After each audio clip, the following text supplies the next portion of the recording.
S.R. Bommai versus Union of India, AIR 1994, SC 1918. The verdict categorically ruled that the floor of the assembly is the only forum that should face the majority of the government. Facts of the case. The Janata Party had formed government under the leadership of Somappa Rayappa Bommai, also known as S.R. Bommai, in the state of Karnataka. In September 1988, the Janata Party and Lokdal merged into a new party called Janata Dal. Within few days, K.R. Molakari, a legislator of Janata Dal, defected from the party. He presented a letter to the governor, allegedly signed by 19 legislators, withdrawing their support from the state government.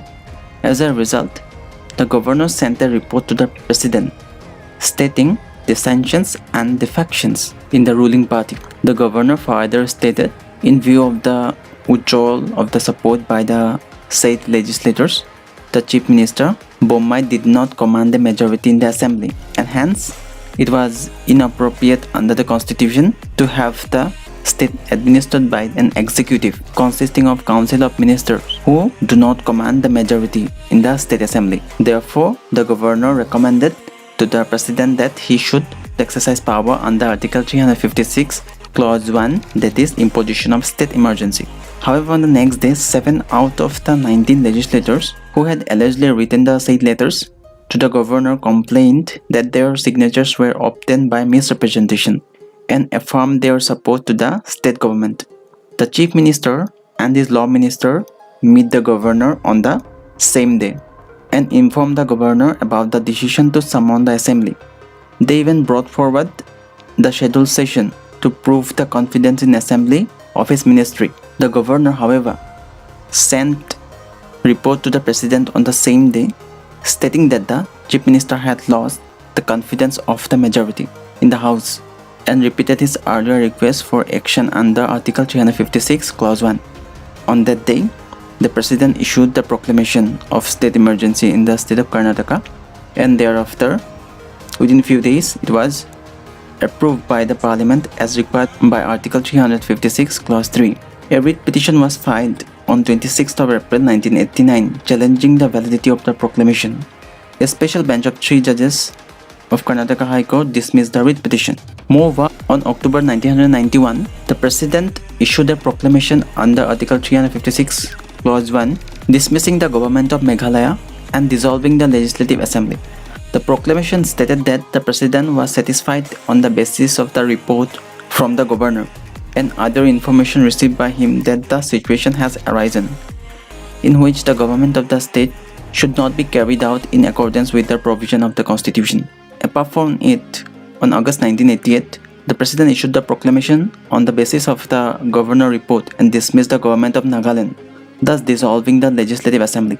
On account of Babri Masjid demolition, communal riots spread out in the entire country. The Union government dismissed the BJP governments of Madhya Pradesh, Rajasthan and Himachal Pradesh. As a result, on 15 December 1992, the President issued the proclamation under Article 356, dismissing the state governments. The validity of this proclamation was challenged by writ petitions in the appropriate high courts. The Madhya Pradesh High Court allowed the petition, but the writ petition relating to Rajasthan and Himachal Pradesh were withdrawn to Supreme Court. All the petitions contain similar question of law, that is, imposition of state emergency in the state of Karnataka, Meghalaya, Nagaland, Rajasthan and Himachal Pradesh, and therefore they were heard conjointly by the Honorable Supreme Court. The questions of law before the Supreme Court were whether the presidential proclamation under Article 356 can be challenged in a court of law, whether the President has unfettered power to issue proclamation under Article 356 of the Constitution, whether the legislature dissolved the President's proclamation can be revived if the same is set aside, whether the validity of the proclamation issued under Article 356 Clause 1 can be challenged even after it has been approved by both houses of the Parliament under Clause 3 of Article 356, whether the court can grant an interim stay against holding fresh elections. Decision of the court. The case was decided by 9 judges bench comprising of Kuldeep Singh, P.B. Sawant, Katikithala Ramaswamy, S.C. Agarwal, Yogeshwar Dayal, B.P. Jeevan Reddy, S.R. Pandian, A.M. Ahmadi, J.S. Burma. It was held that the Supreme Court or the High Court can strike down the proclamation if it is found to be malafide or based on wholly irrelevant or extraneous grounds. The court held that the president's power was a conditional and not an absolute power, and the existence of relevant material is a precondition to the formation of satisfaction.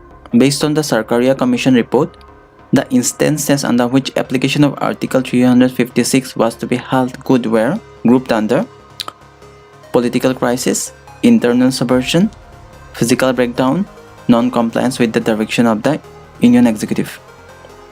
The court had the power to restore the state government to its office in the case it found the proclamation to be unconstitutional. The validity of the proclamation under Article 356 Clause 1 can be challenged even after it has been approved by both the houses of the Parliament under Clause 3 of Article 356.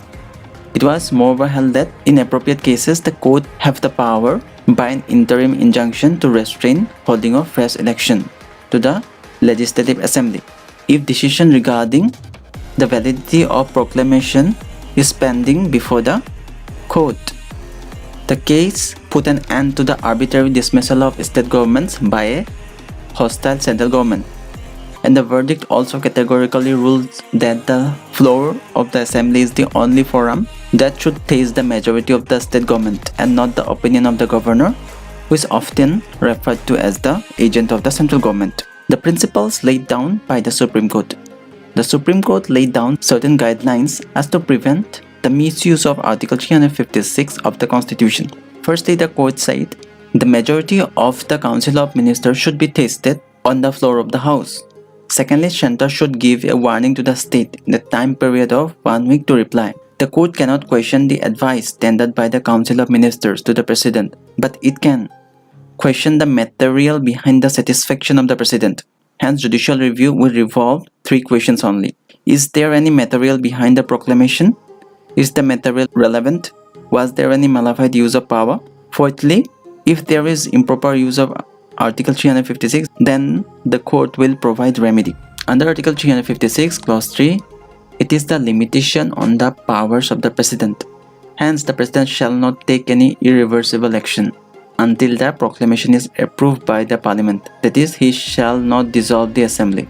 Article 356 is justified only when there is a breakdown of constitutional machinery and not administrative machinery. Article 356 should be used sparingly, otherwise it is likely to destroy the constitutional structure between the center and states. Thank you so much for giving me valuable time. I hope you liked the video. If you have any doubts, do let me know in the comments. I will try in the best possible way to clear those doubts, and do subscribe to the channel as I will be posting regularly such law contents. Till then, Ricky signing off. Thank you. Peace.